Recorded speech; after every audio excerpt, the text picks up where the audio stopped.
नमस्कार. सीतांजली किचनमध्ये सर्वांचं मनापासून स्वागत आहे.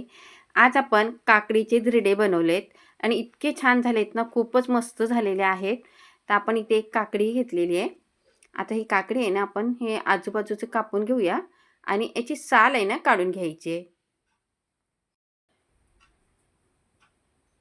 हे बाजूने कापून घ्यायचं आहे आणि हे थोडंसं घसायचं म्हणजे याला कडवापणा असतो ना, तो कमी होतो. पण मला वाटतं काकडी गोडच आहे. तर याची साल आता पहिले काढूया आपण.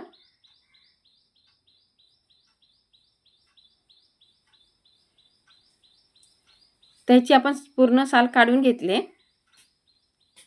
आता इथे आहे ना, एक मिक्सरचं भांडं घेतले मी आणि आपण काकडी आहे ना, लहान लहान असे तुकडे करायचे. लहान लहान असे कापून घ्यायचे.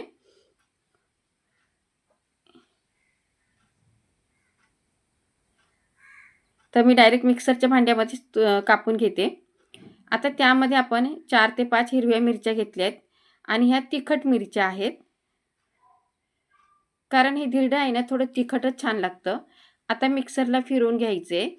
तर असं हे मिक्सरला मी फिरवून घेतले. तुम्ही किसून पण घेऊ शकता. किसून घेतले ना, तरी पण छान बनतात. आता इथे आपण एक भांडं घेतले. इथे मी तांदळाचं जाडं पीठ घेतले. आता तुमच्याकडे जाडं पीठ नसेल ना, तर तांदळाचं पीठ त्यात 2 चमचे रवा टाकायचा आहे. असं करायचं. तर माझ्याकडे रवा नाही, मी तांदळाचं पीठ जाडं घेतले. त्यानंतर बारीक तांदळाचं पीठ असतं ना, ते 2 चमचे टाकले आणि एक 3-4 चमचे आपण बेसन घेऊया. कमी जास्त झालं तरी काही नाही, पीठ जे आहेत ते वापरा तुम्ही. यात भरपूर अशी आपण कोथिंबीर टाकून घ्यायची. आलं लसूणची पेस्ट आहे. एक अर्धा चमचा, 1 चमचा तीळ, मिरची पावडर अगदी थोडी टाकली मी, कारण आपण मिरच्या वाटल्यात. हळद टाकायची एक पाव चमच्यापेक्षा पण कमी. धना जिरा पावडर आणि पाव चमचा जिरं. यानंतर चवीनुसार मीठ टाकून घेतले. आता हे पीठ आहे ना, सुक्कच आपण सगळं व्यवस्थित मिक्स करून घेऊया. आता ही जी काकडी आहे वाटलेली, ती यामध्ये आपल्याला टाकून घ्यायची आहे.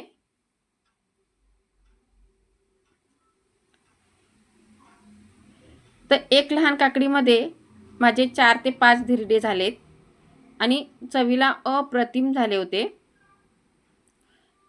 आता यामध्ये आपण पाणी टाकून सैलसर असं हे पीठ तयार करून घ्यायचे. तर मैत्रिणींनो, नवीन कुणी असाल तर चॅनलला सबस्क्राईब करा आणि बाजूची बेल आहे ही सुद्धा दाबा. त्यामुळे माझे जे नवीन व्हिडिओ आहेत ना, हे तुम्हाला पहिले पाहायला भेटतील. तर बघा, अशा पद्धतीने हे पीठ आपण तयार करून घेतले. यापेक्षा पण थोडं पातळ केलं ना तरी पण होते. पण ना, तवा पण कसा म्हणजे तसा पाहिजे हो. तर मी थोडंसं असं घट्टच ठेवलेलं आहे. आता गॅस इथे चालू करून घेतला आहे. तवा ठेवला आहे. त्यावरती आपण तेल टाकून घ्यायचं आहे. पसरवून घ्यायचे.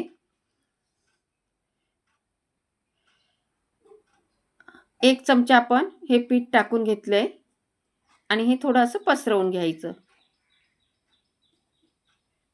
तुम्ही म्हणाल ना, तर साध्या तव्यात पण हा मस्त धिरडं बनतं. यावरती आपण 1 मिनिटासाठी झाकण ठेवूया. 1 मिनिटानंतर लगेच आपण झाकण काढलंय.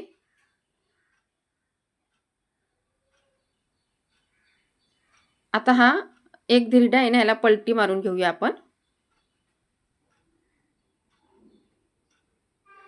तर बघा, मस्त असा हा धिरडा तयार झाले.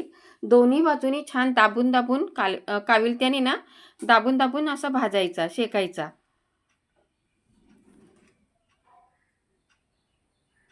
ह्याचं तेल हे आजूबाजूला असं होतंय ना, म्हणून तवा असा फिरवून घ्यायचा.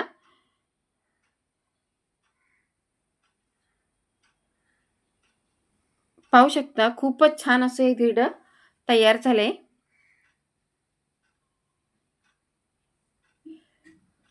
आता आपण अशाच पद्धतीने मी तुम्हाला बनवून दाखवते. बनवून घेते.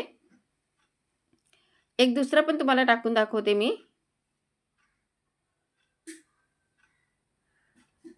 अशा पद्धतीने बनवायचं.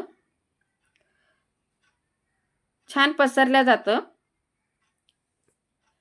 तर अशाच पद्धतीने मी सर्व हे आहेत ना धिंडरे, काकडीचे धिंडरे बनवून घेतलेत किंवा काकडीचा पोळा म्हणा. तर मस्त असे झाले. तुम्ही बघाल ना खरंच खूप चविष्ट झालेत आणि मुलांच्या डब्यासाठी किंवा सकाळच्या नाश्त्यासाठी अप्रतिम हा पर्याय आहे आणि खायला अप्रतिम लागतात. तर मैत्रिणींनो नक्की बनवा आणि रेसिपी आवडली असेल ना तर एक लाईक पण करा. पाहू शकता मऊ लुसलुसीत झालेत, खायला पण मस्त लागतात. चटणीशिवाय पण छान लागतात. असं वाटलं तर तुम्ही नारळाची चटणी, तिखट चटणी बरोबर खाऊ शकता. अगदी जवळून पण तुम्ही बघा मस्त झालेत. तर नक्की बनवा आणि या तुम्ही पण नाश्ता करायला माझ्यासोबत.